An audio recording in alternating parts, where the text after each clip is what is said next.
कक्षा 10वीं प्रश्नावली 3.4 प्रश्न 1 है। इसका पार्ट 1 कर रहे हैं हम। प्रश्न 1 के 2 प्रश्न समीकरणों को हल कर रहे हैं। निम्नलिखित रैखिक समीकरणों युग्मों को विलोपन विधि से हल करना है। अभी हमें इन समीकरणों को विलोपन विधि से हल करना है। समीकरण है x + y = 5 और 2x - 3y = 4। विलोपन विधि से हल करने के लिए हम समीकरण 1 नाम देंगे इसको और इसको नाम देंगे समीकरण 2। यहाँ हम समीकरणों में x के गुणांकों को बराबर करेंगे, या तो हम x के गुणांक बराबर करें या y के गुणांक। x के गुणांक बराबर करने के लिए 2 का गुणा ऊपर और यहाँ x के साथ कुछ नहीं तो 1 है, 1 का गुणा पूरा नीचे करेंगे। तो यहाँ समीकरण 1 में 2 का ऊपर गुणा करना है, नीचे की संख्या का ऊपर समीकरण में गुणा करना है और ऊपर x के साथ जो संख्या है उसका गुणा नीचे करना है। तो समीकरण 1 में 2 का व समीकरण 2 में 1 का गुणा करने पर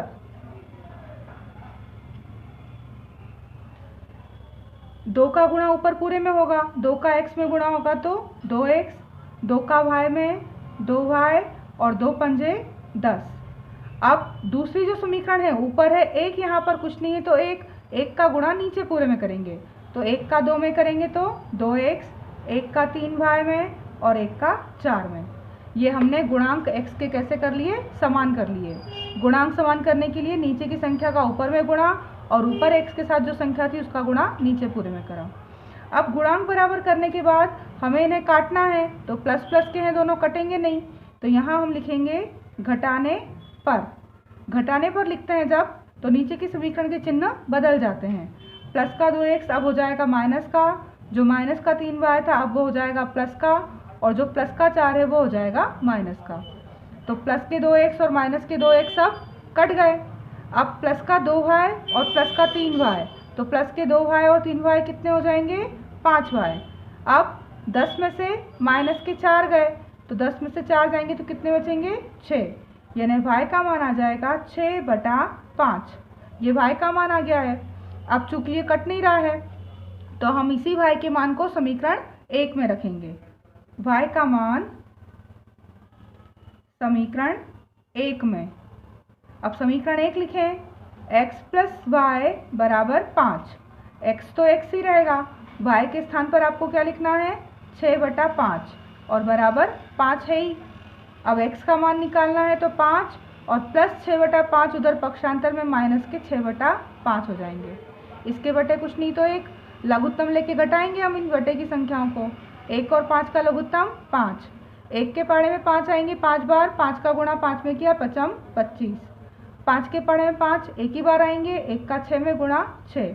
25 में से 6 चले जाएंगे तो 19/5। यानी समीकरण के हल क्या आएंगे, y बराबर है 6/5 और x बराबर 19/5। ये इस समीकरण के आंसर हैं। इसी प्रकार से है इसका प्रश्न दूसरा। यहाँ समीकरण आपको दे रखी है 3x + 4y = 10 और 2x - 2y = 2। सबसे पहले हम इनको समीकरण 1 और समीकरण 2 नाम देते हैं।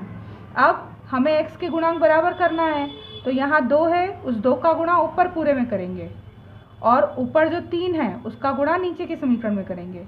नीचे की संख्या का ऊपर में गुणा, ऊपर की संख्या का नीचे में गुणा। लिखते हैं यहाँ हम समीकरण 1 में 2 का व समीकरण 2 में 3 का गुणा करने पर।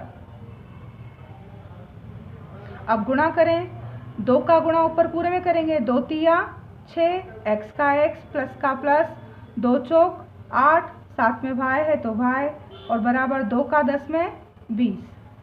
अब 3 का नीचे गुणा, 3 दूनी 6, x है तो x, माइनस है तो माइनस, 3 दूनी 6y और बराबर 3 दूनी 6। गुणांक बराबर हो गए। अब ये कट नहीं रहे तो हमने यहाँ लिखा घटाने पर। चिन्ह बदले अब नीचे के, प्लस का माइनस, माइनस का प्लस, प्लस का माइनस। अब ये प्लस माइनस कट गए हैं।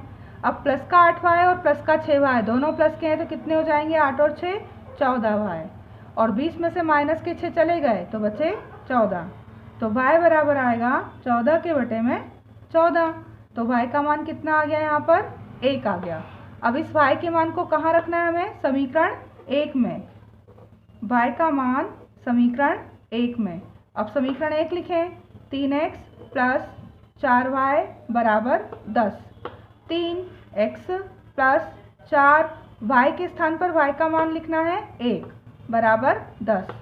तो 3x प्लस 4 एकम 4 बराबर 10। तो 3x बराबर आएगा 10 और प्लस 4 हो जाएगा -4, यानी 3x बराबर बचेगा 6। तो x का मान आएगा 6/3, 3 दूनी 6, यानी x बराबर आ गया 2। तो समीकरण के हल क्या मिले हमें?